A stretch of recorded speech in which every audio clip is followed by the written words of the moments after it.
Nous allons commencer ce débat. Vous aurez remarqué que je ne suis pas Francis Geffard.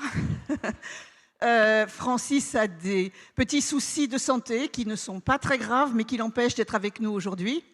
Donc, voilà, c'est Dominique Chevalier qui va être son substitut pour ce débat. Donc, j'ai le grand plaisir de vous proposer un débat sur être indien dans l'Amérique de Joe Biden, et je voudrais commencer par vous présenter nos invités sur ce plateau. Alors, plus loin de moi, on a d'abord l'interprète de Nick, qui est Marie, puis Nick Martin. Je précise que Nick Martin est notre écrivain en résidence, qu'il est donc à Vincennes depuis le 1er septembre et qu'il y reste jusqu'au 1er décembre. À côté, nous avons Carole, l'interprète de Julian Brave Noise Cat. Puis, nous avons Lila June Johnston, qui sera interprétée par Dominique. Et j'ai oublié de dire que c'était Carole qui traduisait Julian. Je l'ai dit ? Vous voyez, je sais déjà plus ce que je raconte. Bien. Donc, nous sommes ici pour parler du fait d'être indien dans l'Amérique de Joe Biden. Mais je ne crois pas qu'on puisse comprendre quoi que ce soit à l'Amérique de Joe Biden, ou en tout cas le fait d'y être indien, si on ne retourne pas un tout petit peu en arrière et si on ne met pas un tout petit peu en contexte. Et donc déjà, commençons par un petit retour dans le passé. Je voudrais savoir si l'un d'entre vous peut me répondre à la question de quand les Premières Nations quand les Indiens ont-ils eu le droit d'être citoyens des États-Unis et quand ont-ils obtenu le droit de vote? Juste une question comme ça. Est-ce que quelqu'un peut répondre? Julian, dis-nous. Alors, Lila June. Well, luckily, bonjour. Je suis très heureuse d'être ici. J'étudiais un peu de français dans mon lycée, so I can order a croissant. That's about it. Very important. Yeah, very important. So luckily, Julian told me it's 1924. Voilà, la citoyenneté indienne, c'est 1924. Okay. That we were permitted to vote in the United States, became citizens. And this occurred after a Native man was coming home from war that he fought for America. Oui, en fait, 1924, parce que ce sont les conséquences de la Première Guerre mondiale. Un Native American, donc un Indien, je prendrai la liberté de dire Indien maintenant en français, j'espère que vous tolérerez cette traduction. Donc un Indien qui avait combattu avec les troupes américaines pendant la Première Guerre mondiale a obtenu ce droit. Who was that man? I don't remember the name. On ne se souvient pas très bien son nom. But he said, if I can fight for America, why am I not a citizen? If I can die for America, why am I not a citizen? Oui, l'idée fondamentale, c'est vraiment, je me suis battue pour la liberté, je me suis battue pour mon pays, et donc j'ai le droit de devenir citoyen de ce pays. Yeah, so I think the point is that America was created in 1776, but it wasn't for almost 200 years later that we were permitted to vote, to be citizens.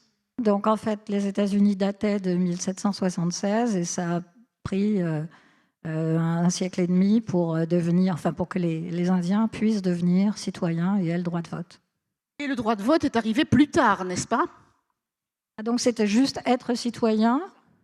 The Voting Rights Act passed in 1965 in the United States, which was primarily a response to the civil rights movement. But I would say that there are still very significant barriers to voting for Native peoples. Polling places, so places where you can vote, are often quite distant from people's homes on reservations. And let's see what else to say. There are also in a number of states voting ID laws on the books that prevent you from voting if you have a post office box as your address, which is the case for many people living on reservations, or with a tribal ID, which is the case in North Dakota. And these sorts of laws, though they are not explicitly discriminating against Native people, are in many cases designed to prevent Indigenous peoples from voting. Oui, donc le droit de vote est arrivé plus tard, en 1965, en réponse au mouvement des droits civiques. Mais ce qu'il faut dire, c'est qu'il reste de nombreux obstacles qui empêchent encore aujourd'hui les Indiens de voter, notamment le fait que les bureaux de vote souvent sont très éloignés de là où vivent les Indiens sur la réserve. Et puis que dans de nombreux États, il y a également toutes sortes de lois qui les empêchent littéralement de voter, notamment s'ils ont comme une boîte postale pour recevoir leur courrier, ils ne sont pas autorisés à voter. Donc voilà, c'est une forme très claire de discrimination. Oui, et il parlait aussi d'identité tribale. Si l'identité est une identité tribale et pas... Or, on sait qu'il n'existe pas de carte d'identité aux États-Unis, donc ça veut dire permis de conduire ou choses de ce genre. On leur interdit de voter. Donc il y a des restrictions qui restent très importantes, y compris aujourd'hui. Donc ça, déjà, ça nous met en contexte. D'autre part, je voudrais remonter là aussi un petit peu loin en m'adressant à Nick. Nick est un Indien de Caroline du Nord, c'est-à-dire des États du Sud profond. Et je voudrais qu'il nous explique quelles étaient les lois très particulières de Caroline du Nord quand on était à l'époque Jim Crow, à l'époque de la ségrégation raciale. Thank you. So, in the wake of the Civil War, or in the wake following the Civil War, and after Reconstruction, and after the deconstruction of Reconstruction, from the turn of the 20th century to about what Julian cited earlier, the passage of the Civil Rights Act, in the Deep South, and in particular North Carolina and Virginia and South Carolina, the systems of segregation worked three ways. You had white systems, black systems, and native systems. So for my people and for many other tribal communities in these states, you had white schools, and then basically it ate up about 85% to 90% of the state education budget. And then within that 10%, there was about a 1% sliver that was for native schools. Stop there. Donc, à la suite de la guerre de sécession, on a eu la période de reconstruction pour reconstruire le pays. Puis, cette reconstruction a été complètement détruite. Et ensuite, du début du XXe siècle jusqu'en 1965, où est passé le droit de vote, eh bien, dans les États du Sud profond, plus particulièrement en Caroline du Nord, en Caroline du Sud et en Virginie, le système de ségrégation était le suivant. On avait un système pour les Blancs, un système pour les Noirs, un système pour les Indiens. Pour vous donner une idée du système scolaire, eh bien, le budget alloué au système scolaire allait à 85 ou 90% pour les écoles blanches. Donc il restait 10%. Sur ces 10% restants, il y avait à peu près 1% qui était alloué aux écoles pour les Indiens. And as part of this system of basically a tri-segregative system, it resulted not just in us having our own schools, but in many cases being left out. So whereas you would have a white section of a restaurant and a black section of a restaurant, or a white section of a movie theater and a black section of a movie theater, there was no native, not much native structure there. So we had to build and depend very much within our own insular communities. For myself, that's the High Plains community for the Saponi people, but there are countless others within those states and within the general region that had to endure much of the what is I think much the popular history of the Jim Crow era, but it is not something that was as a product of North Carolina public school systems. It was not taught to us, which is a very bizarre thing to hear it from you know your aunts and your uncles and your great aunts and your great uncles who went through this system, and to know that history, to be able to see those buildings, but then to just not hear it at all as part of what the common history of the region is told, even despite its recency. Et ce système de ségrégation à 3 niveaux ne s'arrêtait pas évidemment aux écoles, puisque comme vous le savez, dans les restaurants ou dans les cinémas, on avait la section blanche et la section pour les noirs. Et très souvent, il n'y avait rien de précis pour les Indiens. Rien de structuré en tout cas pour ce qui était permis ou non permis pour les Indiens. Ce qui fait qu'en fait, au sein des diverses communautés qui existent, on a dû se débrouiller comme on pouvait. Et ce qui est très particulier, c'est que cette histoire, nous l'avons entendue de nos oncles, de nos tantes, qui nous racontent ce système qui séparait violemment, mais on ne nous l'a jamais appris. Ça n'a jamais été appris à l'école. Voilà, donc ça c'est quand même quelque chose qui me paraît intéressant. Mais je voulais demander aussi bien à Julian qu'à Lily June quelle était justement à cette époque, autour des années 60, la façon dont leur communauté à eux l'a vécu. Par exemple, vous, Lily June, vous venez du Nouveau-Mexique, n'est-ce pas ? Comment c'était là-bas ? Est-ce que c'était aussi violent que ça a pu l'être dans le Sud profond, comme Nick le décrit?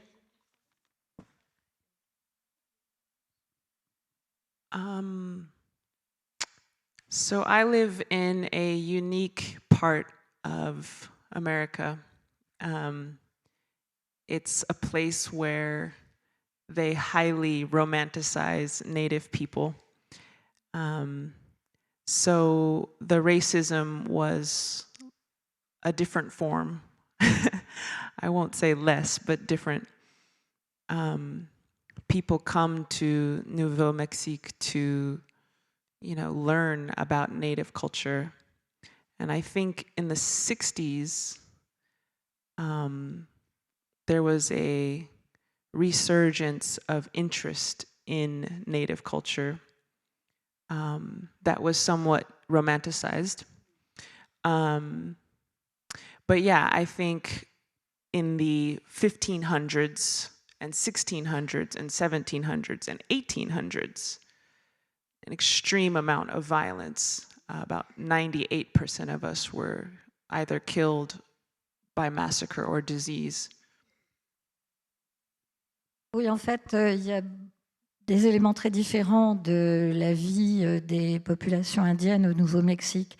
C'est un petit peu un État à part, puisque très souvent, aux États-Unis, on a une image un peu romantique de cet État du Nouveau-Mexique.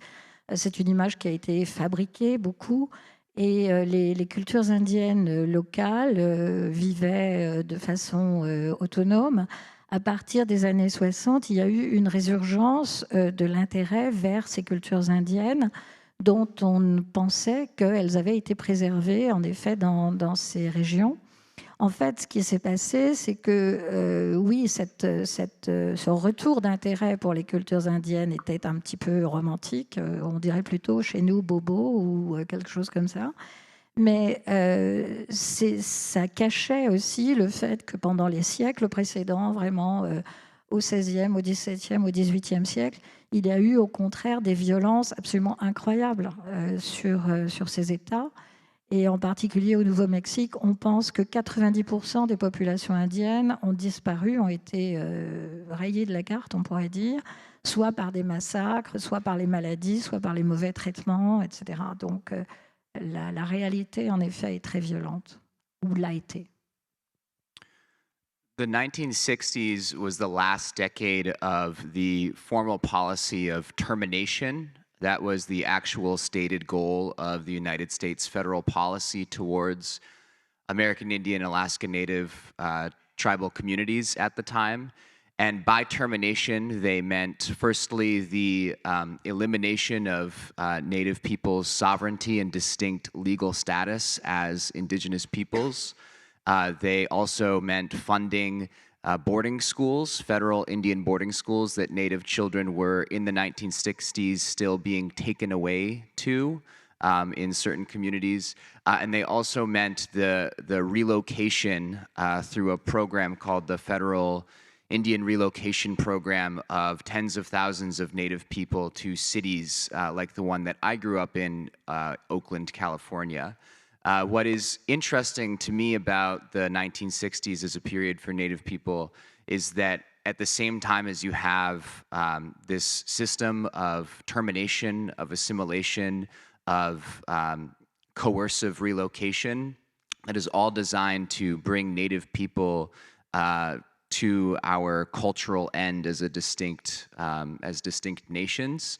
You also have the rise of activism, sometimes ironically at the very places where Native people were supposed to go and die as distinct peoples. So for example, in the Bay Area in California, I'm sorry, I'm gonna try to keep this short. Okay, let's pause there. And we'll pick up the story You talk in about 1 Alcatraz second. afterwards. Okay, sure. Oui, alors les années 60, en fait, correspondent à la dernière décennie au cours de laquelle les États-Unis ont tenté de mettre en place leur politique dite de termination, qui avait pour finalité tout simplement d'éliminer les populations autochtones, de mettre fin à leur souveraineté et à leurs droits. C'est à cette époque-là qu'ils ont, et dans ce cadre-là, dans le cadre de cette politique fédérale, qu'ils ont construit des pensionnats dans lesquels étaient envoyés des enfants qu'on retirait à leur famille. Et le troisième volet de cette politique consistait à déplacer les Indiens. Des dizaines de milliers d'Indiens ont ainsi été envoyés dans des grandes villes des États-Unis, comme Oakland, où moi-même j'ai vécu. Et ce qui est intéressant, c'est que à cette période, en même temps, donc, on assistait à la mise en place violente de cette politique dite de termination et d'assimilation qui avait pour but véritablement de mettre fin à toutes les cultures autochtones. Et bien, parallèlement à cela, c'est là qu'on a vu vraiment le militantisme se développer et prendre de l'ampleur, exactement aux mêmes endroits finalement où étaient censés disparaître les Indiens, notamment dans la région de la baie de San Francisco. Avant que Julian reprenne, je voulais simplement faire remarquer à l'assistance que, alors que là nous sommes tous en train de trouver effroyables ces pensionnats qui existaient aux États-Unis et qui existaient au Canada, on en a entendu parler cet été grâce à l'intervention du pape, n'est-ce pas? Il faut tout de même savoir qu'en France, c'est-à-dire en Guyane, exactement la même chose a existé et d'ailleurs existe encore. Je vous invite tous à aller sur les plateaux qui seront samedi et dimanche à propos de la Guyane. On vous en dira plus sur ces pensionnats, couleur française, couleur locale.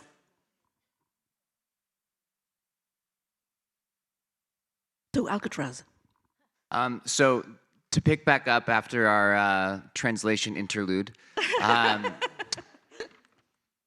ironically, Native people are removed to cities where we are supposed to assimilate, where the Native, part of our identity and our culture is supposed to die. And exactly the opposite ends up happening. So in the Bay Area, for example, where a lot of Native people were relocated and where at the time Native students were attending universities like the University of California in Berkeley and San Francisco State University, you have the emergence of a movement that was originally called the Indians of All Tribes that occupied the former federal prison at Alcatraz. They did so in a very mediagenic kind of way. They did it also in a kind of tongue-in-cheek way. So they used the terms of the Fort Laramie Treaty, which included a line about unused federal lands going back to the Lakota people. And they also, when they first arrived on the island, they said that they would offer to buy it for, like $20 or something like that. And they said that, colonists had bought Manhattan for much less. And so they were very aware of the symbolism of what they were doing. And the idea behind the movement, and this will be the last thing I say, was that when you came into New York Harbor on the East Coast, you would see the Statue of Liberty, which is, one symbol of what America is to, immigrants who come from the old country. And on the West Coast, you'd come through the Golden Gate and you'd encounter Alcatraz, which the idea was that you'd see this former federal prison reclaimed by Native people as a symbol of our freedom, of our sovereignty, of our self-determination. And there were a number of political messages left by the occupiers on Alcatraz that were actually repainted in the last decade by some of their descendants.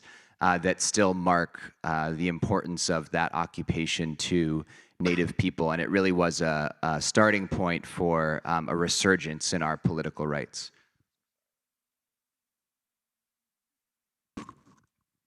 Reprendre là où j'en étais après ce petit interlude de traduction.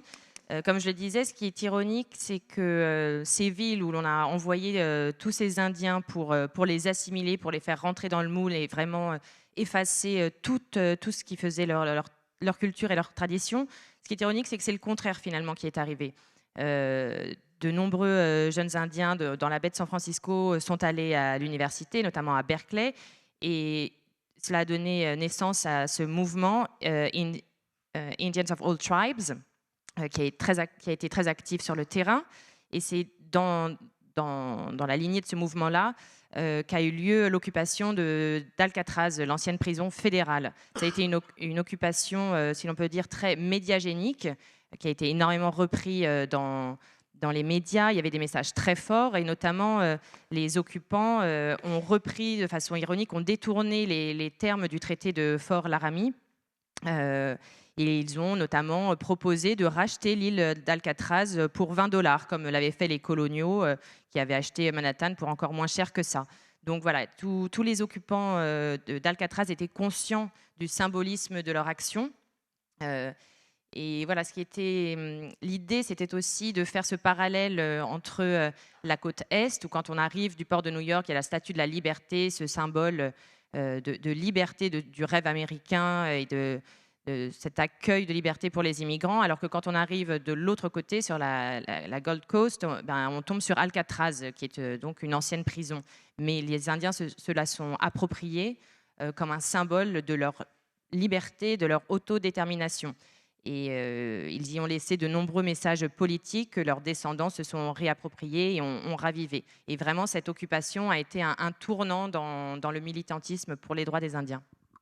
Ça a été un tournant absolument international. Je veux dire, c'était il y a 53 ans, c'était en 1969. Moi, j'ai tout à fait le souvenir du fait que pour la première fois de nos vies, on parlait des Indiens d'Amérique et on parlait de cette lutte des gens qui étaient à Alcatraz et qui y sont restés quelques 19 mois. Ça a donc, comment dirais-je, éveillé les consciences, pas seulement aux États-Unis, mais vraiment dans le monde entier. Et c'était la première fois, en fait. Donc là, nous sommes en 1969 et il va falloir pousser sur avance rapide, sinon on n'arrivera jamais à Joe Biden. Et donc, je propose qu'on arrive déjà à Obama, puisque Joe Biden était son vice-président. Et je voulais vous demander à tous les trois si la présidence Obama, et donc la vice-présidence de Joe Biden, a changé quelque chose pour l'économie, la vie dans les réserves et hors réserves des Amérindiens aux États-Unis. Voilà. Par exemple, Laila, vous voulez nous dire des choses qui ont pu éventuellement changer sous Obama?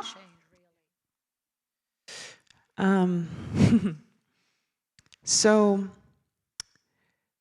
until America understands that they are a guest in our land,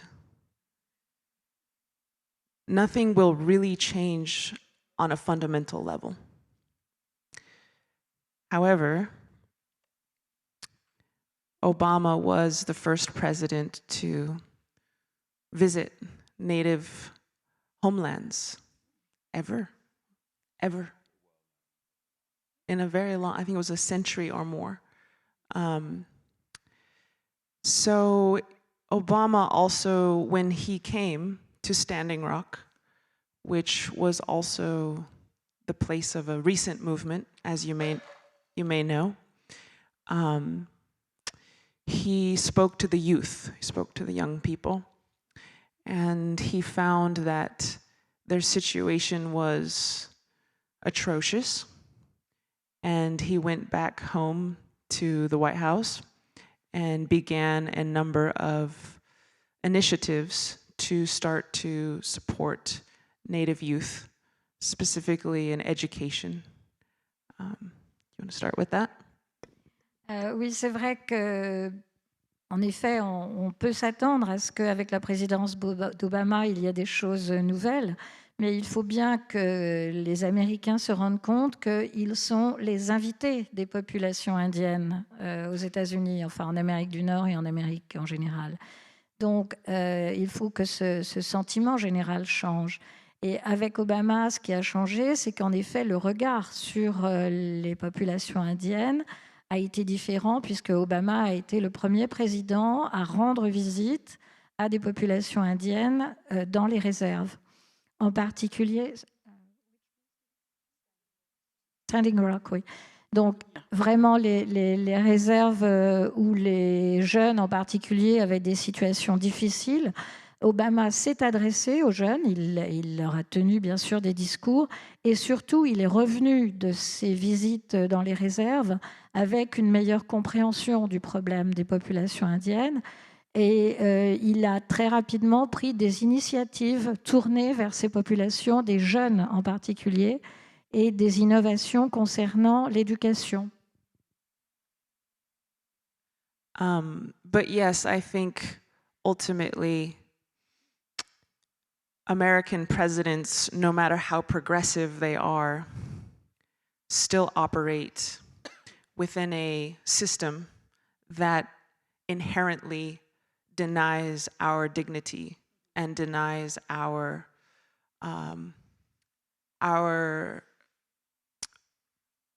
primacy, the importance that we are seen as the first people. So I think even this panel is called Being Indian in Joe Biden's America. It should be, what is it like to be Joe Biden in our America, you know? Yes, so. Or our Turtle Island.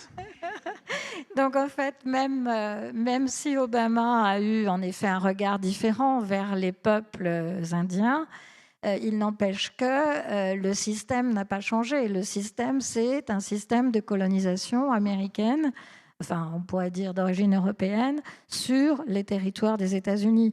Et les peuples premiers ont toujours cette impression qu'on nie leur dignité, on nie leur existence précisément en tant que peuple installé là en premier. Le mot peuple premier, c'est bien les premiers qui étaient là. Et donc, cette importance d'avoir été là, finalement, à l'heure actuelle, elle n'est encore pas vraiment reconnue. Oui, je voudrais compléter en disant in cauda venenum, que, y compris le titre de ce débat, être indien dans l'Amérique de Joe Biden, devrait être Joe Biden dans l'Amérique des Indiens. Voilà, c'est pas faux. Nick? I'll just make one quick point that I think is also useful when thinking about things like this on a macro level. Because I want to follow, maybe it might be useful to do just a little bit of bridge work, between the end of termination and Obama. We start really the self-determination, what's known as self-determination era, under President Nixon, and have to endure presidencies of Reagan, of Bush, first Bush. But what happened kind of in the wake of movements like Alcatraz and subsequent movements at Wounded Knee and beyond is that a lot of people, a lot of Native people began to see the pathway to, one of the pathways to indigenous sovereignty. We had to kind of enter the beast. We had to enter the federal government and start being the people pulling the levers. And in the 80s and 90s, you see kind of an influx of you do have high-ranking officials, but you just see an influx of Native people entering agencies like the Bureau of Indian Affairs, like the Indian Health Service, actually being the people that are advocating up to the White House of what their budgetary needs are and what the community-specific needs are. Because I think one of the difficulties of focusing on Obama or Biden or even the Clinton administrations is that they become these figureheads, and it's as though they are doing all these, making all these decisions themselves, when in fact it's a bottom-up system, I think, in terms of the actual organizing and then the actual policy recommendations that then they have the power to enact. They have the power to go to Congress, and OMB, the Office of Management and Budget, has the power to then recommend a budget that can be serviceable to tribal nations. I want to make sure we're not focusing too much on the presidents and actually focusing on the Native people within these agencies that are doing the work. And even then, it's a very complex discussion of what it means to enter into those roles, opposed to your roles within your own tribal governments as well. But I just want to do a quick aside there, because we've seen how impactful that has been, even in the past 3 years. And that's not a product of Joe Biden necessarily. It's a product of these career officials who have endured Trump and the second Bush and all of these other people to exist and then to eventually rise into positions of power. Je voulais juste ajouter quelque chose au niveau macro pour qu'on comprenne vraiment la situation et qu'on comprenne comment le système fonctionne. Parce que donc on a parlé de ce système d'assimilation qui a traversé plusieurs présidences. Et on a également parlé de ces mouvements de libération, notamment Alcatraz, Wounded Knee et d'autres qui ont suivi par la suite. Et en fait, ce que ça montre, c'est que les Indiens ont trouvé des moyens d'accéder à une certaine souveraineté en rentrant dans le système. Et dans les années 80 et 90, on a vu des Indiens rentrer dans des agences qui travaillent directement avec le gouvernement, je pense notamment au Bureau des Affaires indiennes et d'autres encore, qui en fait travaillent sur les budgets qui sont ensuite alloués et reversés aux communautés. Et c'est quand même important de comprendre comment ce système fonctionne, parce que le problème, quand on se concentre uniquement sur les présidents et qu'est-ce qu'ils ont fait, on a tendance à croire que c'est le président en place qui décide de tout, alors qu'en fait, c'est pas du tout comme ça que ça commence. Ça va du bas vers le haut. Donc ce sont ces agences qui sont sur le terrain, qui ont une certaine voix, qui proposent des projets, qui sont ensuite présentés au Congrès, et ensuite un budget est recommandé au président, et hop, ensuite ça redescend dans les communautés. Et je trouve que c'est vraiment important de comprendre que les Indiens commencent à avoir une voix au chapitre. Ce ne sont pas que les présidents, et il faut comprendre qu'eux aussi essayent de travailler vers le bas pour infiltrer le système et regagner en souveraineté. C'est Laila June, je crois, qui a mentionné Standing Rock. J'aimerais bien que vous nous expliquiez, Julian peut-être, ce qu'a été la résistance à Standing Rock. Pourquoi? De quoi s'agissait-il? Parce que je pense qu'à la fois la souveraineté sur les territoires indiens, mais aussi l'économie, le rôle du pétrole, etc., est quelque chose qui est important dans la vie des Indiens d'aujourd'hui. On va parler un peu de l'économie vue du point de vue des Premières Nations. Et donc, qu'est-ce qui s'est passé à Standing Rock? So the movement against the Dakota Access Pipeline at Standing Rock was a movement for treaty rights and what might sometimes be described as environmental justice. So a pipeline that was going to carry, that now does carry oil from the Bakken shale formation in North Dakota, was going to cross the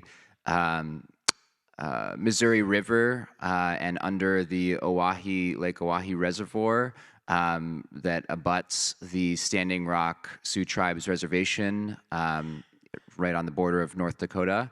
And that pipeline was going to be constructed against the will of the Standing Rock people, who, among other things, have treaty rights. They signed 2 treaties with the United States government, both of them called the Fort Laramie Treaty, which were supposed to guarantee the Standing Rock people and other Lakota people rights in perpetuity in what are now the Dakotas.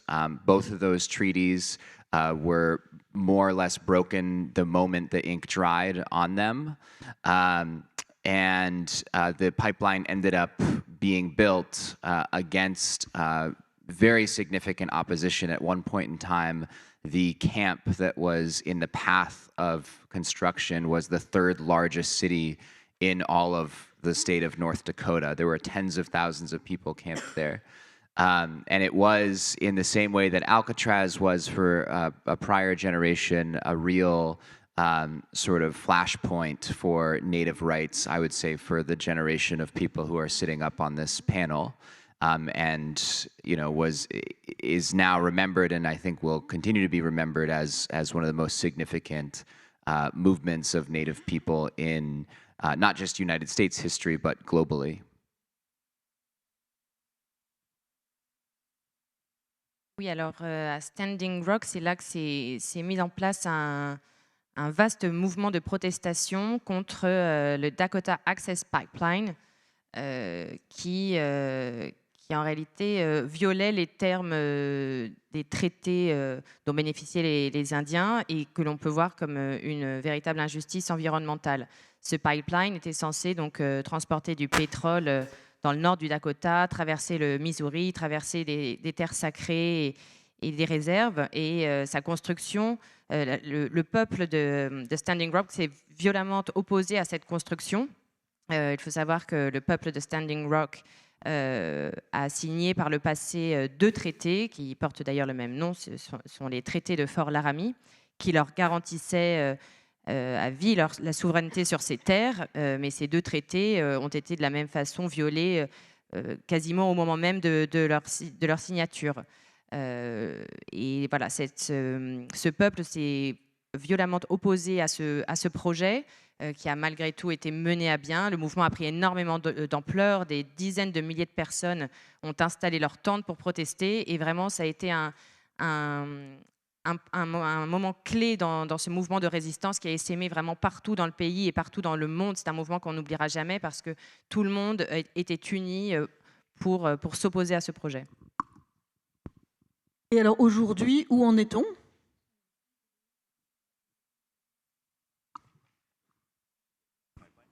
Oui. So the pipeline is actually now, oil is now flowing through that pipeline.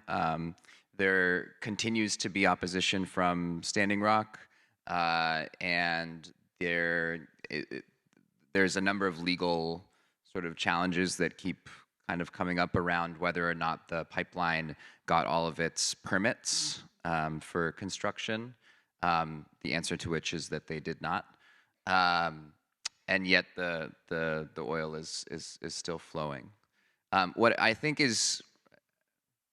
might make things a little more complicated than they need to be. What I think is very fascinating is that, and this doesn't really get talked about very often, but one of the biggest voices actually in favor of keeping the Dakota Access Pipeline operational is another tribe in North Dakota. It's the Mandan, Hidatsa, and Arikara Nation. And the Mandan, Hidatsa, and Arikara Nation is very dependent on the revenue from oil that they get from the Bakken Shale Formation. And though this is not often covered in the media, whenever those permits or anything is coming up for review with the Dakota Access Pipeline, they're one of the loudest voices for keeping that pipeline open. And I think it's important to point that out because, you know, while it is true that I would say that like the majority of Native people, you know, were supportive of the movement at Standing Rock, and there's a strong thread of what might be described as environmentalism in a lot of indigenous politics today. There is another side of our communities, like collectively, that are engaged in some of these industries, and that is a point of tension. Eh bien, aujourd'hui, le pétrole circule dans ce pipeline. L'opposition continue, le mouvement existe toujours. Et notamment, on creuse des questions légales. La question est de savoir si vraiment ce pipeline pouvait légalement être construit. Les gens avaient-ils les permis nécessaires pour construire ce pipeline? La réponse est non. Et pourtant, bien, le pétrole circule aujourd'hui. Mais ce que je voudrais ajouter, c'est quelque chose dont on parle assez peu, c'est qu'il y a malgré tout, même si la majorité des autochtones sont contre ce pipeline et continuent à s'y opposer, il y a une voix assez importante qui soutient le projet, la voix d'une autre tribu du Dakota du Nord qui, elle, dépend financièrement des ressources de ce que rapporte ce pétrole. Et c'est vrai qu'on en parle assez peu dans les médias. Mais c'est une autre facette de la réalité des communautés indiennes aujourd'hui aux États-Unis. La majorité des autochtones soutiennent le mouvement d'opposition à Standing Rock et défendent la cause environnementale. Ça fait vraiment partie du cœur de leur mouvement, mais certaines tribus soutiennent la politique fédérale, en l'occurrence celle du pipeline, et ça crée certaines tensions. And just to add one last point, I think that both positions are reflective of what Lila was talking about, of Native people being being a colonized people and existing on the like being at the top of every category of statistically measured misery in the United States.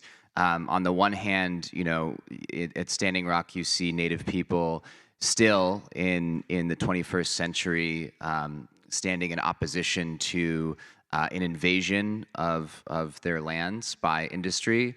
And on the other hand, for some nations, the only path that they see out of immense poverty that is the result of genocide is to participate in some of these extractive industries. Et simplement pour conclure, en fait, ce que je viens de décrire, ça reflète, ça résume très bien finalement la réalité des communautés autochtones aujourd'hui qui ont été colonisées par les Blancs. Ces populations qui, malheureusement, sont toujours victimes de la plus grande misère qui existe aux États-Unis.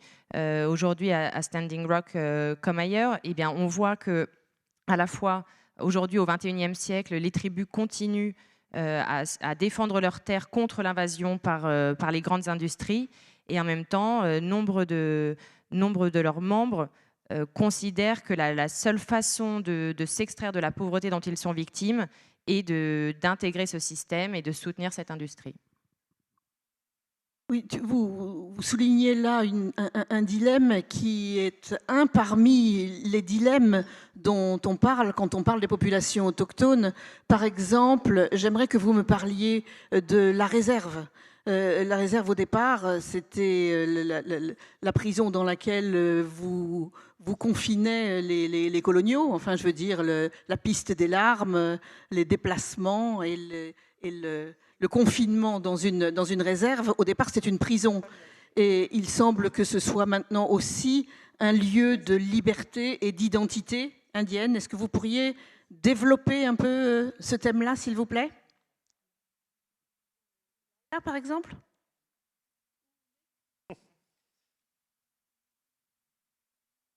I can take it. I have a little bit of a unique perspective on this. I come from a tribal community that does not have is not federally recognized. We're a state recognized tribe. And as a result of that, while we have homelands, our homelands are not, there is no boundary. There is no true ability for us to act as a sovereign entity in the way that other tribal nations can. And growing up with that being a reality, even though you go back and you go to the lands that your ancestors have been on for hundreds of years, and I can travel slightly north and be on the lands that my ancestors were on for tens of thousands of years, that denial of sovereignty, not just in the way that other tribes have been denied it politically or through legislation or through substandard budget allocations, but through the actual denial of being told you do not exist as politically, it creates another contradiction on top of the one you're speaking of, because you have to we still operate a council, we still hold tribal elections, but for instance, we had a similar thing. We had the Southgate pipeline that was coming down through Virginia, coming down to through North Carolina, and our ability to step in and have a say where that was going to disturb some resting grounds of members of the Stewart branch of our tribe were not zilch, but basically next to zilch. It was entirely up to whether the state governments and federal governments wanted to let us join as part of the process. Luckily, a Virginia tribe that recently gained federal recognition about 4 years ago went in on it with us so that we were able to have at least voice our opposition legally. But when this concept of reservation, I know a concept of what a reservation creates in terms of that insularity, in terms of the economic conditions. Those were the ones I spoke of earlier when I was describing this system of tri-segregation. But our government's ability to act and to actually create that freedom that you speak of is hamstrung. Stop there, have a little bit.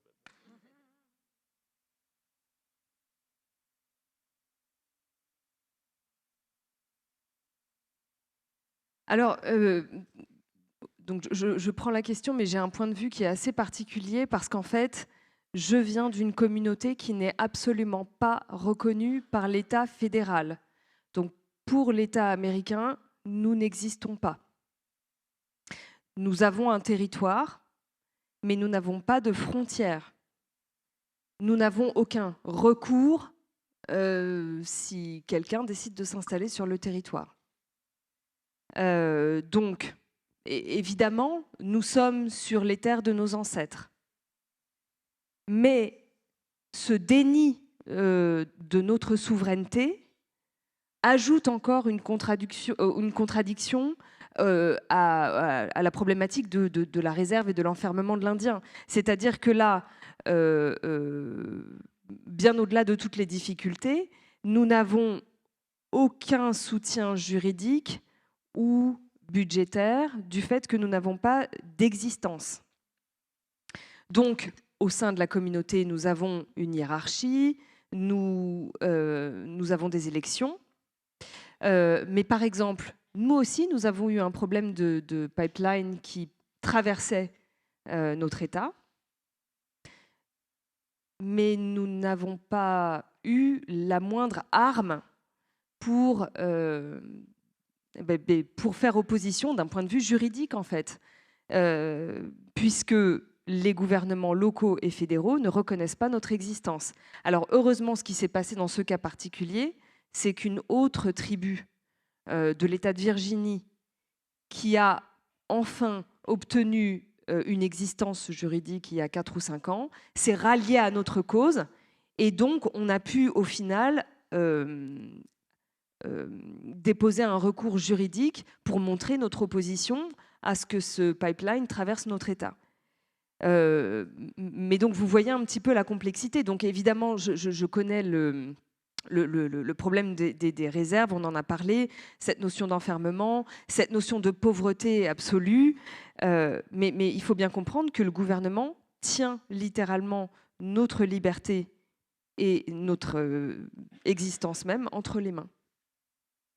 The irony that I think that faces us that is very universal is not so dissimilar from the one Julian just described, which is that for tribe-seeking federal recognition post the Indian Reorganization Act of 1936, the process requires you to enter into a colonized system of thought.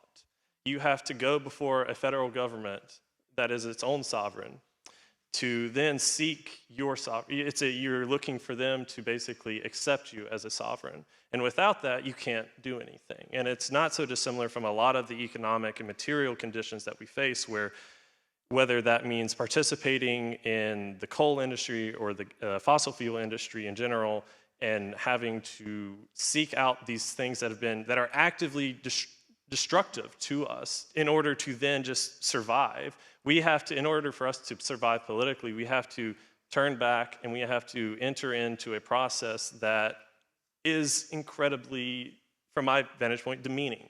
I think it's important for us internally to have to carry on our history, to know our people, to know our stories, but to then have to go and present that into a public record, a federal record of another sovereign itself, it kind of gets at this, the idea of, it, not maybe not gets at, but it undermines the entire idea of sovereignty. It is something where we're all left with these systems that have been created not by us, but by people who really seek to control us. And we are all looking to escape that.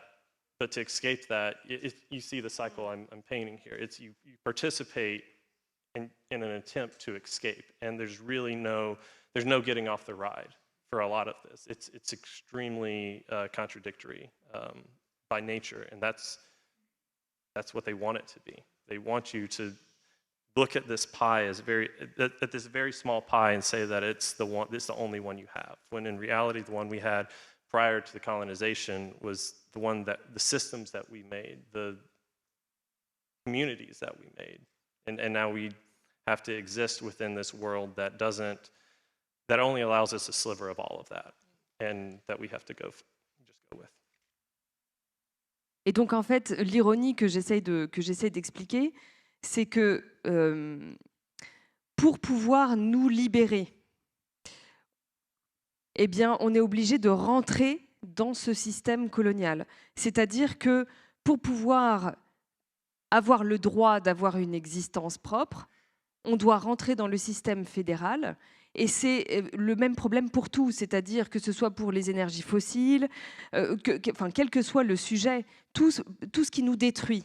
Pour qu'on puisse y survivre, il faut qu'on rentre dans ce processus, et c'est extrêmement humiliant parce qu'en fait, évidemment, on a un devoir de mémoire, c'est extrêmement important, mais devoir aller devant un gouvernement pour expliquer d'où on vient, pour avoir la permission de récupérer un bout de ce qu'on avait avant, alors qu'en réalité, on était là en premier, c'est en fait une autre manière détournée de continuer à nous contrôler.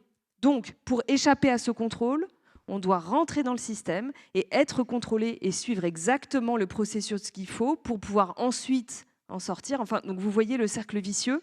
Et en fait, c'est fait volontairement pour qu'on se retrouve à demander une fraction de ce qui nous appartenait avant entièrement.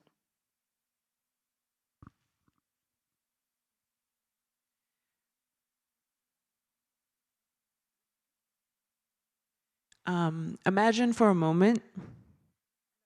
Et de traduire au fur et à mesure. It's okay. Alors, on imagine That I came to France and killed 98% of French people.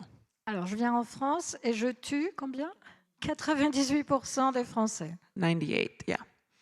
And then the 2% who survived, I put in a very small place in France, the worst land. Et donc, les 2% qui survivent à ce massacre, on les met dans un endroit limité et un des pires qui soit. And I changed your name from French people to Americans or French Lila Ians. Et donc, on transforme vos noms de noms français en noms exotiques quelconques. French Lila Ians. Alors, je ne sais pas, French Lila, c'est... Mm-hmm. And this is your reservation, this is your new home. Donc, ça y est, c'est la réserve, c'est là où vous devez vivre. And we basically ignore your culture, and I rename France as Lila Land. Et donc, nous qui venons d'ailleurs, nous vous soumettons, et en particulier, nous renommons la France, et c'est devenu maintenant le pays de Laila. And if you're lucky, maybe I'll let you vote someday. Et c'est vraiment un coup de chance si vous arrivez à voter quelque chose. This is what happened to our people. Ben, en fait, c'est vraiment ce qui s'est passé pour les populations indiennes. And Europe has a lot of power to help us. Et il y a... Today, Europe has a lot of power to help Native people.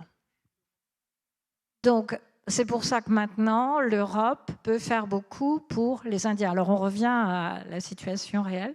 Donc, aujourd'hui, les populations indiennes attendent beaucoup de l'Europe. Because Americans still see Europe as the leaders of civilization. Parce que pour les Américains, l'Europe, c'est encore... C'est bien, hein, c'est encore les leaders de la civilisation. So if the leaders of civilization tell America what you're doing to Native people is wrong. Donc, en tant que leader, c'est-à-dire gens qui pensent encore la civilisation, s'il vous plaît, dites aux Américains vraiment ce qu'il faut maintenant faire avec les populations indiennes. And if the leaders of civilization stand behind us and continue to support our struggles and our messages, et si vous, Européens, leaders de la civilisation, vous continuez à nous aider et à tenir derrière nous et faire passer nos messages, then you can help us to break out of this reservation. alors ça nous sortira de nos réserves. Yeah, thank you.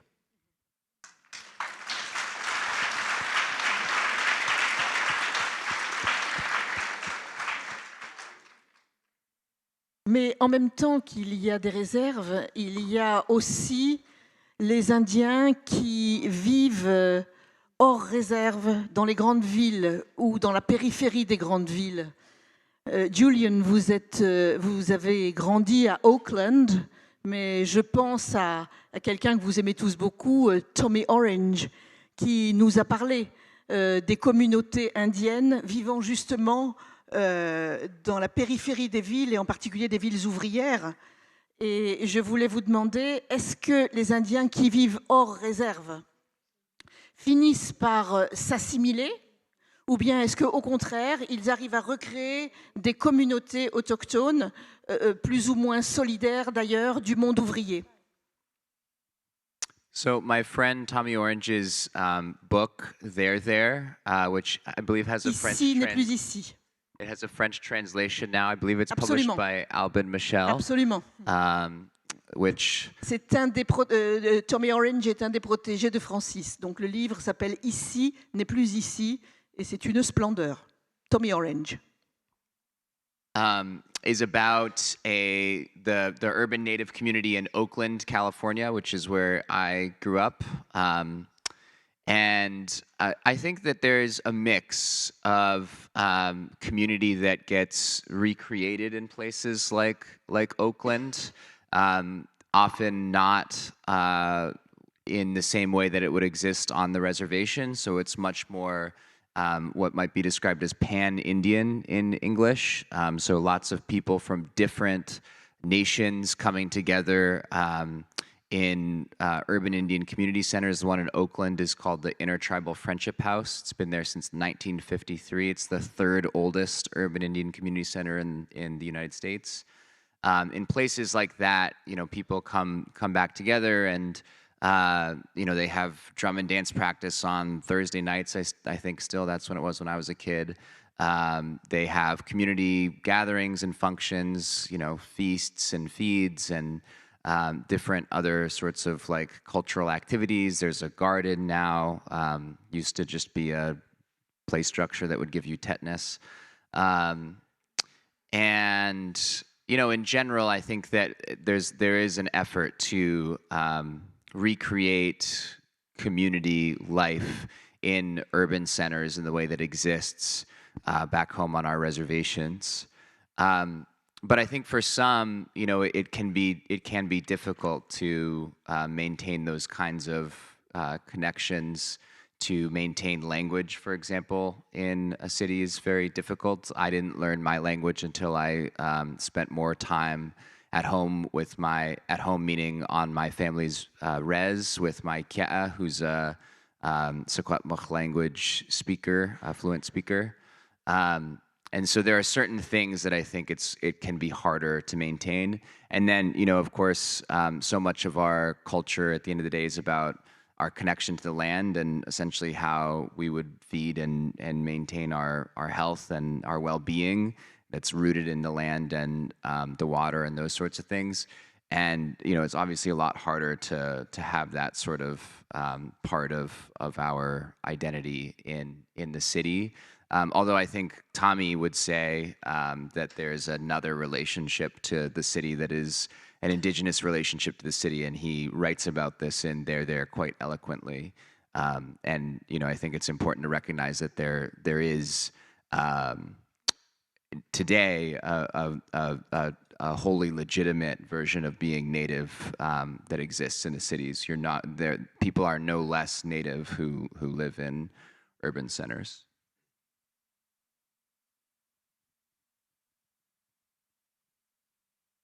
Oui, donc mon ami Tommy Orange en parle très bien dans son magnifique roman Ici n'est plus ici. Il décrit justement ces communautés indiennes installées dans les villes, et son roman a pour cadre Auckland, où j'ai grandi. Et en fait, c'est vraiment un mélange. Les Indiens ont tenté de recréer des communautés à Auckland. Mais évidemment, ça n'a rien à voir avec la vie sur les réserves. Ça a trait plutôt à ce qu'on appelle les mouvements pan-indiens. Ce sont un mélange de nations et de tribus, mais tous ensemble essayent de recréer la vie des réserves, de maintenir les traditions et la culture. À Auckland a été créé en 1953 un grand centre communautaire. C'est le plus vieux centre communautaire de tout le pays, où les Indiens se retrouvent, mettent en place toutes sortes d'activités, de célébrations. Vraiment, l'idée est de tout faire pour recréer dans ces grandes villes la vie traditionnelle et de maintenir toutes ces traditions qui font ce que nous sommes. Mais évidemment, ça pose certains défis. Ce n'est pas facile de maintenir ce lien avec nos ancêtres et nos traditions, à commencer par la langue. Ça, c'est quelque chose de très important, mais malheureusement difficile de pratiquer nos langues dans les grandes villes. Moi, il a fallu que j'attende d'être de retour chez moi, et quand je dis chez moi, ça veut dire sur la réserve de ma famille, pour apprendre la langue de mes ancêtres. Tout cela, c'est vraiment un défi. Et puis, notre identité est aussi très liée à notre rapport à la terre. Notre santé, notre bien-être viennent de cette connexion à la nature, aux ressources naturelles. Et donc, évidemment, c'est compliqué de trouver cela dans les grandes villes.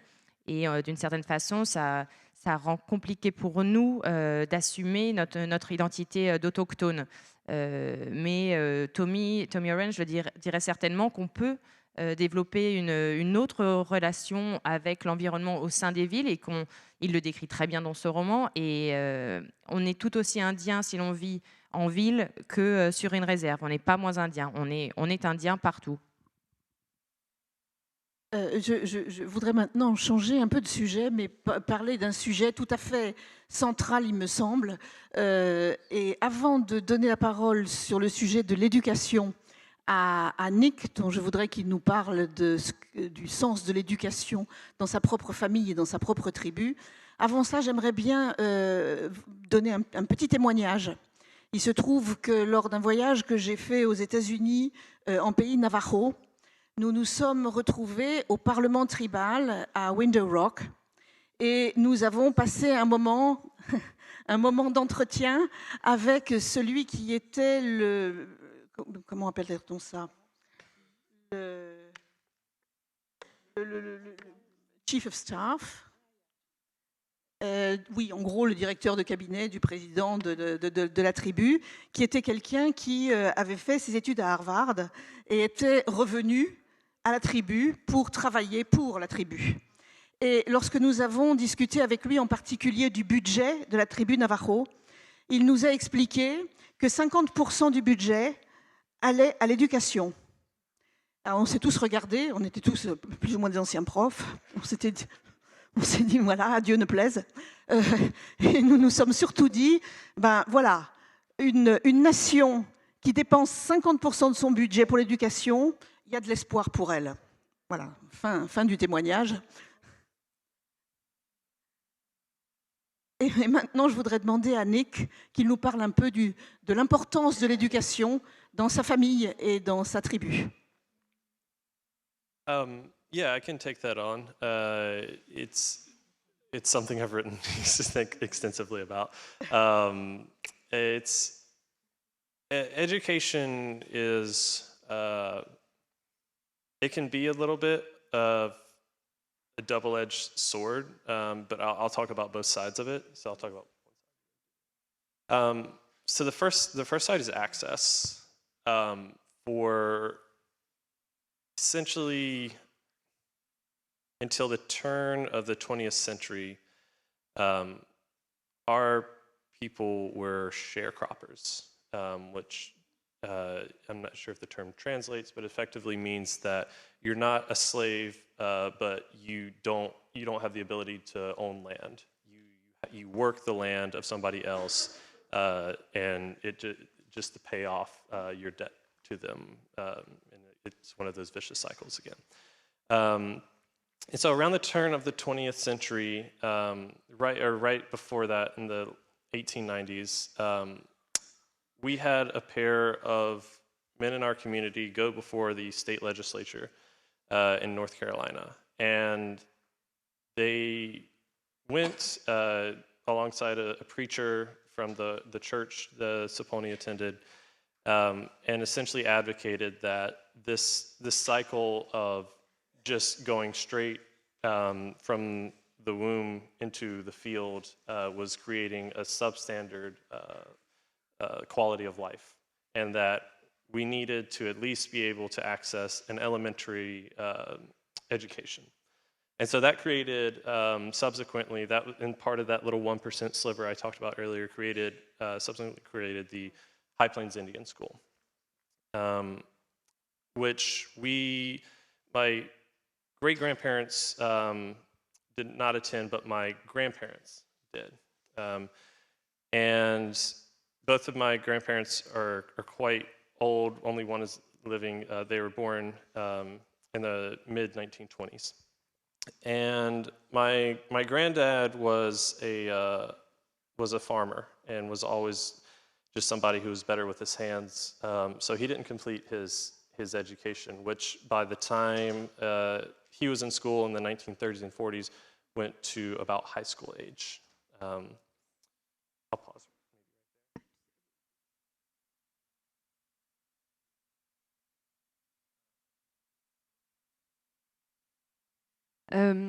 Alors donc, je vais parler de la question de l'éducation. Il faut savoir que ça peut aller dans les deux sens.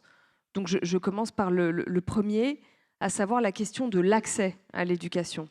Donc il faut savoir que jusqu'au début du XXe siècle, la plupart des Indiens étaient en général ouvriers agricoles, c'est-à-dire qu'ils n'étaient plus esclaves, mais qu'ils n'étaient pas propriétaires de leur terre.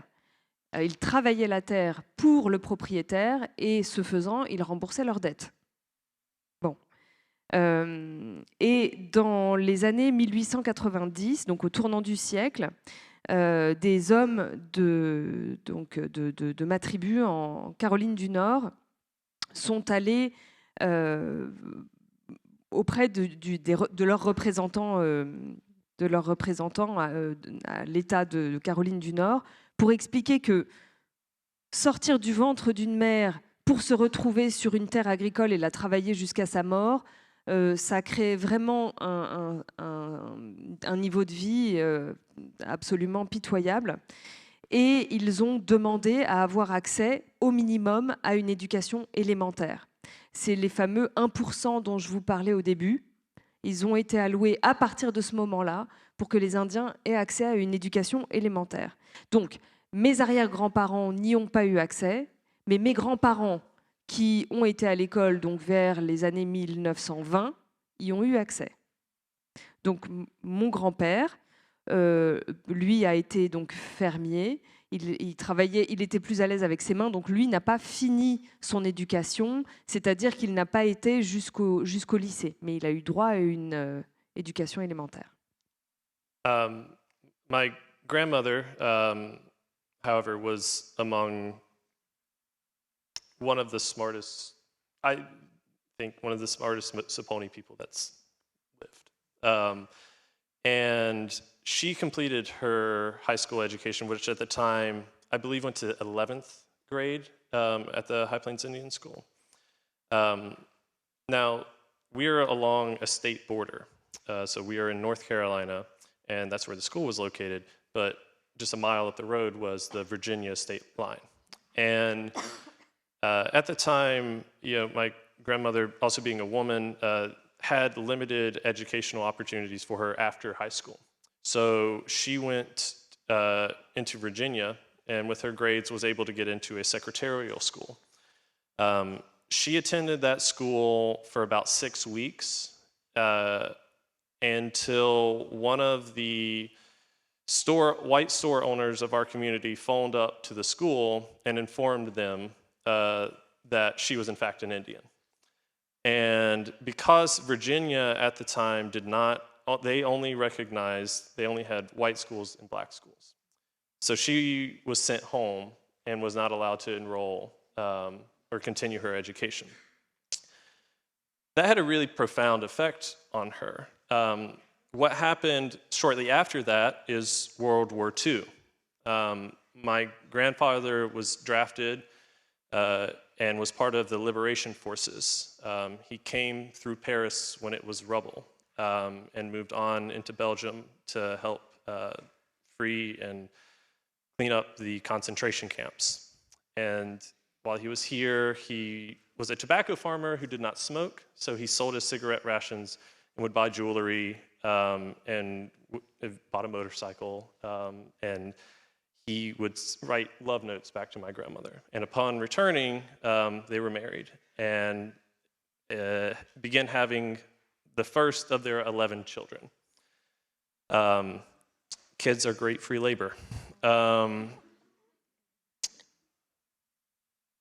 My grandmother was one of the main advocates in our community during the Civil Rights era for closing the High Plains Indian School, because she saw that our ability to access secondary education, and she also saw that our ability to make a living as farmers were increasingly shrinking if we stayed solely within the community.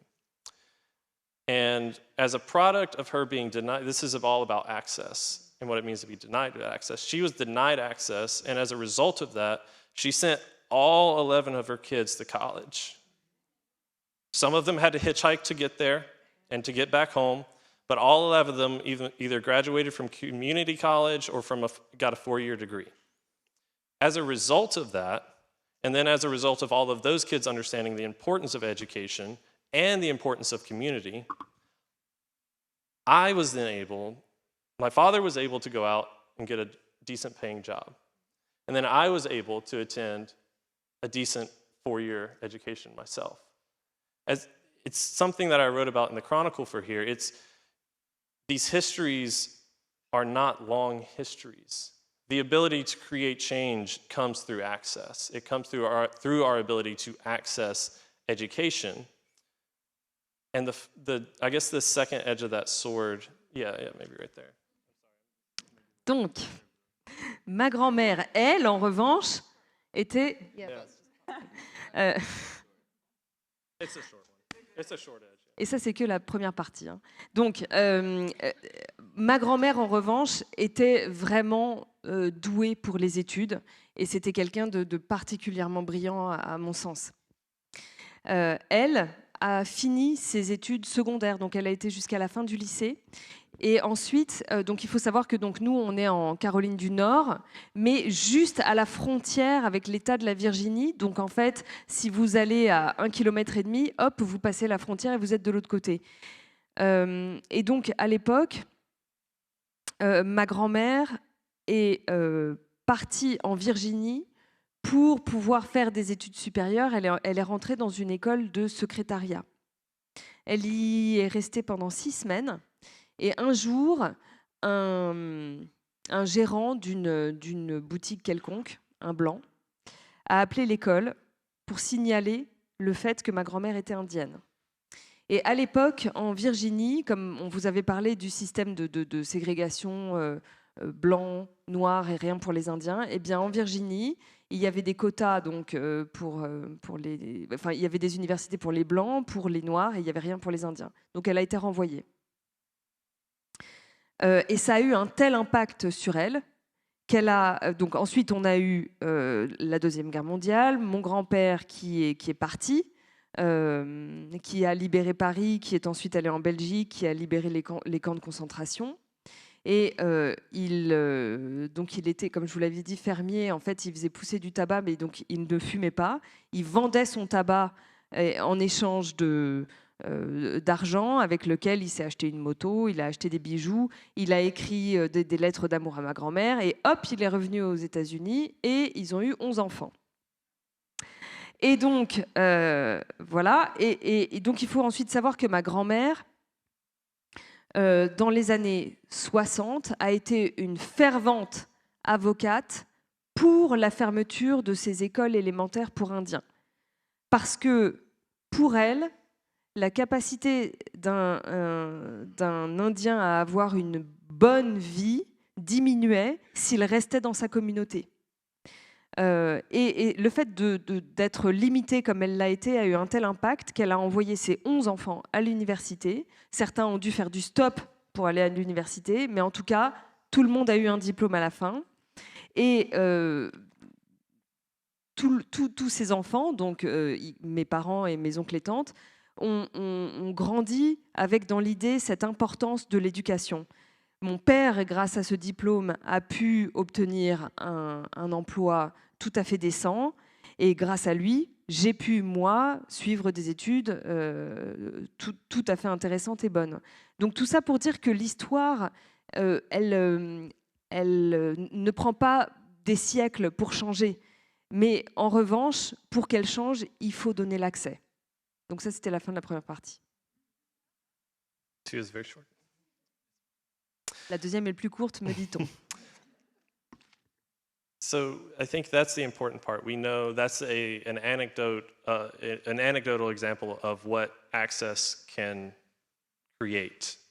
I think the other part that we have to contend with is that the education that we access in America, one, is not equitable for Indian students, for Native students. It's our ability to, many communities' abilities to access a sound education that actually can lead to that kind of path. The path I just laid out is, there are so many lucky breaks. It's kind of incredible that I'm sitting here. I do feel that way. But there's also this issue of the education that we're able to access, and I'm speaking from somebody who grew up on the East Coast, so that's a limited perspective, but it very often doesn't include us. And if it does include us, it doesn't include us past 1870. And that feels like a cliche because we say it so frequently, but it is still true. We don't, unless we are able to, tribes are able to run their own school systems, which many do, or Native educators are able to reach or become the policy setters on school boards, either at a county or state level, our histories are lost upon the rest of the population. And that includes wealthy and poor populations alike. They do not learn about us in a contemporary context. And they do not study federal Indian law in law school. It's not a mandatory part of it. Many of those people who go to law school become the people who write the laws. And they did not hear about us as communities or as sovereigns in an elementary, middle, or high school setting. They did not hear about us in college, and they did not hear about us in their post-secondary educations unless they actively sought us out. And what that creates is this entire milieu of poor, middle class, wealthy, and everybody in between people who are entirely lacking of knowledge of who we are, even if we're their neighbors. Even if we're next door, they don't think about us in the way that they should think about us. We are not on, when you pull down a school map and you learn the 50 states and all the state capitals, you don't have reservations. You don't have tribal communities on these maps in schools, a majority of schools. Like that, it's little steps and big steps, but that, like, there's access that we need, but we need to see ourselves when we're able to gain that access as well. And other people need to see us too. So I hope that was shorter. That was shorter. Oui, alors l'autre question, c'est en fait la question de la visibilité. C'est-à-dire que le système éducatif américain n'est absolument pas équitable ou inclusif. C'est-à-dire que, pour dire les choses simplement, on n'enseigne pas l'histoire indienne dans les écoles. Donc, si vous allez en fac de droit, vous apprenez le droit, vous finirez sans doute par être ceux qui écrivent les lois, eh bien vous n'apprenez absolument pas le système juridique indien. Ce n'est absolument pas une matière obligatoire. Autrement dit, et quel que soit le milieu social, hein, que ce soit classe ouvrière, classe moyenne, classe aisée, eh bien on se retrouve face à une population qui ne nous connaît pas, qui ne savent pas qui nous sommes et qui ne savent absolument rien de nous. Si vous prenez une carte des États-Unis dans les écoles, vous verrez les 50 États, vous verrez les 50 capitales, vous ne verrez ni les réserves, ni les communautés, ni les tribus. Donc on a besoin d'accès, on a besoin de visibilité. On me fait signe que nous n'avons plus que 5 minutes et moi je voudrais bien entendre Laila et je voudrais bien en particulier qu'elle nous parle des femmes indiennes. Voilà. Voilà. Quel est le statut des femmes et quel est leur rôle? Sure you don't want me? No, I'm just kidding.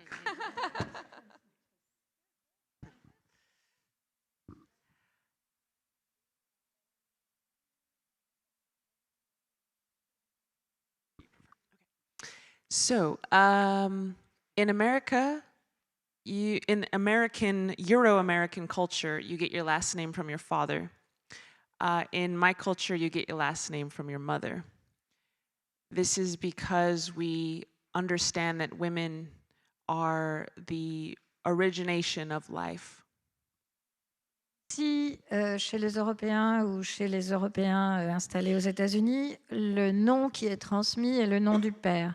Dans les tribus indiennes, le nom qui est transmis, c'est le nom de la mère, parce que la mère, c'est celle qui, justement, est à l'origine de la transmission. So on my passport, it says Lila Johnston, but my truer name is Nanisht Ejetrachitni, which means the red running into water people. Donc, elle a un nom qui est le nom de son passeport, Lila Johnston, mais elle a un nom traditionnel différent, que je ne vous répéterai pas, qui veut dire donc Red running into water people. Red running, yeah. Les gens qui courent, qui vont vers l'eau, qui se dirigent vers l'eau. Women are very important, and men are also very important in teaching the people. And women can teach things that men cannot teach, and men can teach things that women cannot teach. So we really see both the masculine and the feminine as sacred, as in the sun and the earth are sacred. En fait, il y a des transmissions différentes de la femme vers ses enfants féminins, de l'homme vers ses enfants masculins. L'homme transmet des choses que les femmes ne transmettent pas, la femme transmet des choses que les hommes ne transmettent pas. Donc, il y a vraiment une masculinité et une féminité, des rôles masculins et des rôles féminins dans la transmission et dans l'enseignement. Ils sont aussi sacrés que le soleil et la lune. Ah oui, ça, Laïla ne l'avait pas dit, mais c'est vrai que le sens sacré de la transmission par le soleil et la lune, c'est l'homme. Elle n'a pas dit ça, elle a dit que la masculinité et la féminité étaient aussi sacrées que le soleil et la lune. Donc la définition des genres. Je ne sais pas what you're saying. Okay. Yes, okay, thank you. It's interesting that we call our language our mother tongue. Oui. There is something about the mother. She teaches you how to speak. She teaches you how to think, and I think there's a reason we call it the mother tongue instead of the father tongue. Oui, donc par exemple, on revoit cette importance dans la notion de langue maternelle. La langue qu'on apprend en famille, c'est la langue de la mère. Donc la transmission de la langue se fait par la mère. C'est très important, au fond, d'avoir cette expression langue maternelle. But women are important universally, not just for our nation. They are everything. And that is why rape is a very important war tactic.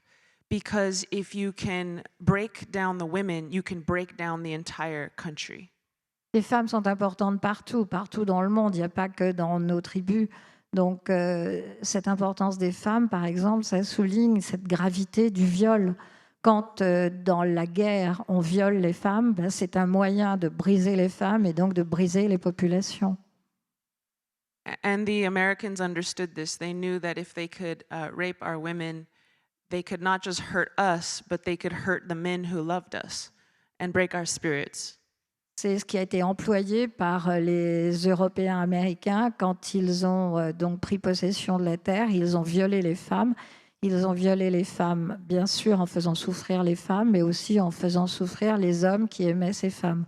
Et c'est comme ça qu'ils ont brisé le pays. Hitler studied a concentration camp that America built for my people. It's called Fort Sumner. And in this camp, they systematically raped all of our women. On dit que Hitler a étudié le système de certains camps de concentration d'après des systèmes qui étaient appliqués aux États-Unis.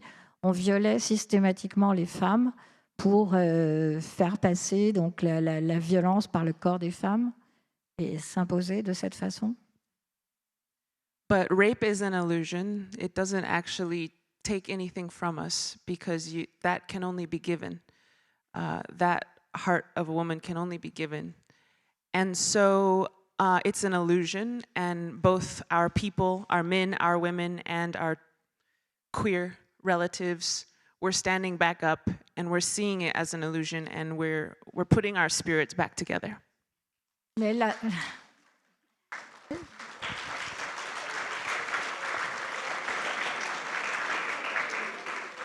la domination par le viol, c'est une illusion. On peut résister au viol, on peut garder l'esprit fort après un viol. Et c'est comme ça que les femmes, les hommes et les queers peuvent résister, que la population des peuples premiers peut résister. Il me semble que c'est une jolie conclusion à notre entretien. Merci.